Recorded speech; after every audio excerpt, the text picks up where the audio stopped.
Hi, welcome to the Pursuit of Truth. I'm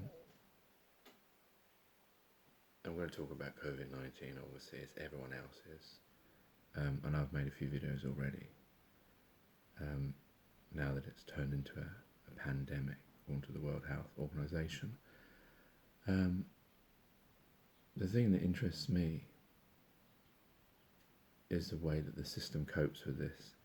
And I was thinking that we could invent this new drinking game where when anyone says the word scientific or medical, you take a drink.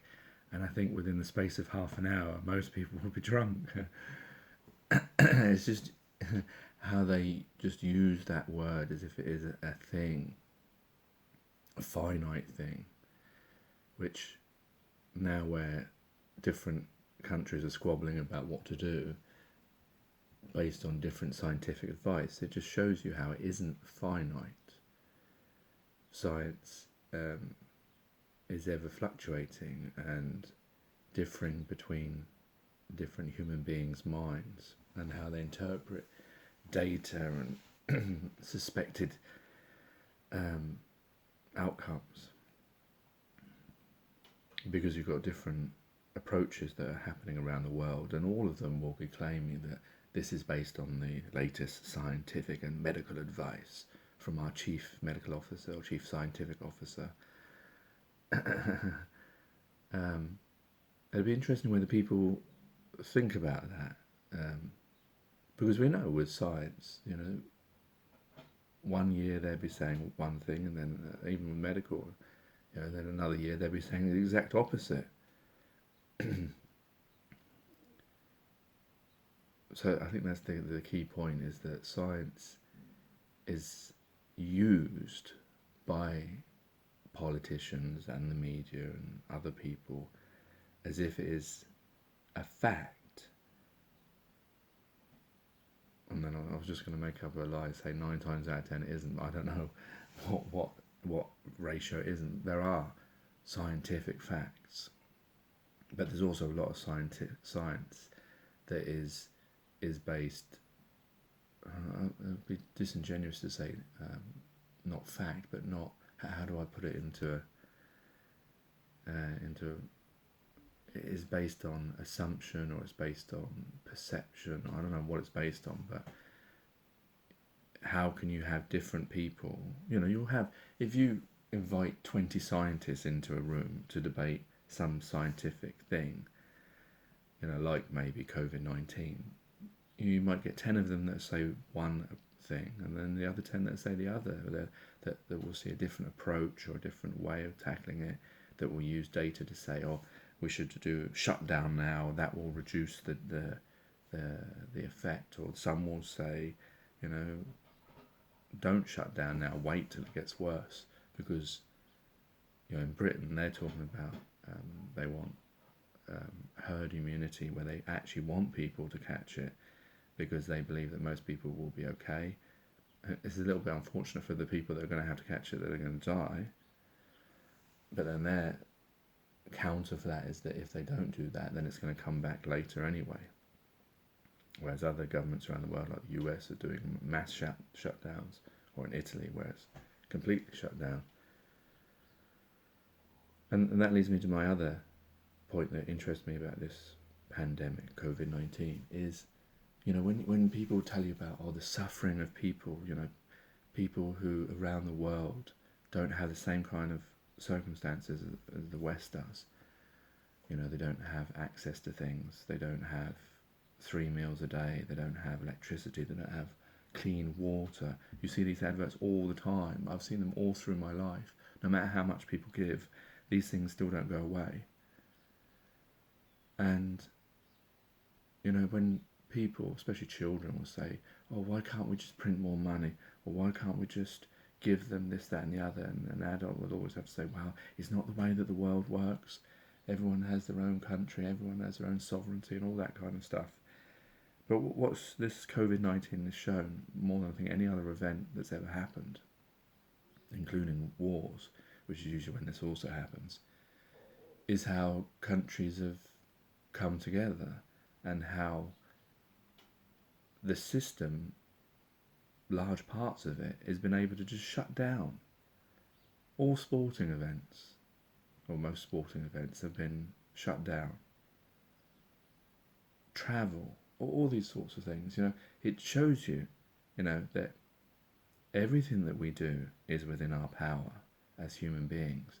And we often forget that because we believe those forefathers or those people with power who keep us boxed in, imprisoned within a system that doesn't benefit everyone, because it benefits mostly the few who want to keep it that way, because they don't see any downside to living the way that we all live, fragmented and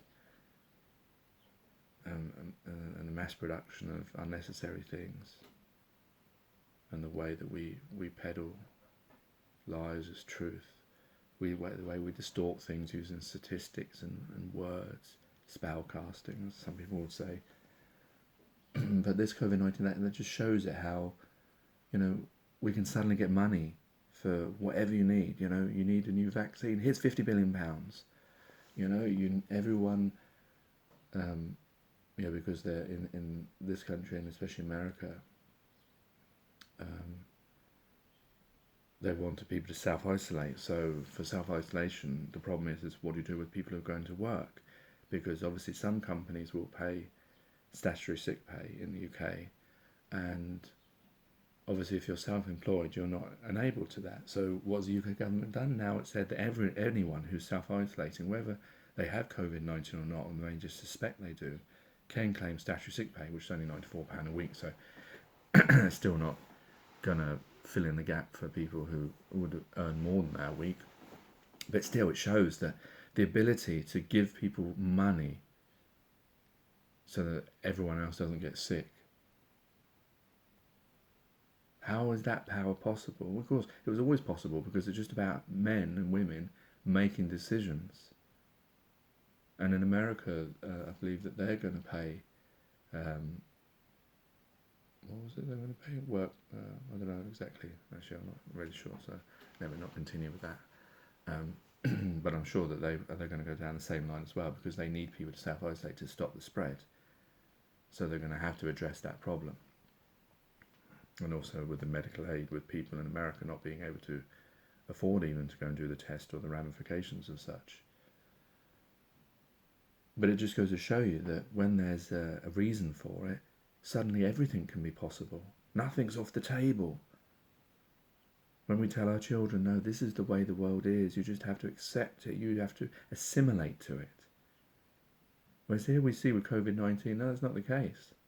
If we want to change the world, if we want to be better, we can do it instantly. But we're always told, especially in the UK, it's going to take time, it'll take years, you won't see it in your lifetime.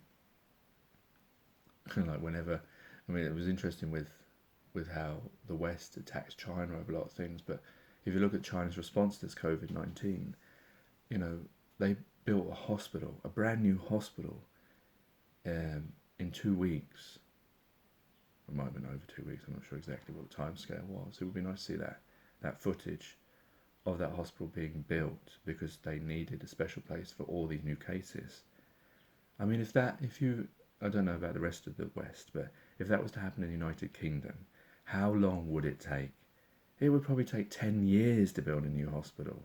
Well, maybe that's an exaggeration, but it wouldn't take 2 weeks. It would take at least, 6 months a year, unless DIY SOS are doing it. That's a TV program where they help out people and make houses and things.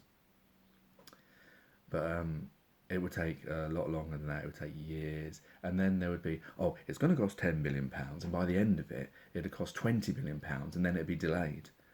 Like with so many things that get built in this country, because obviously I guess people are pocketing out of it.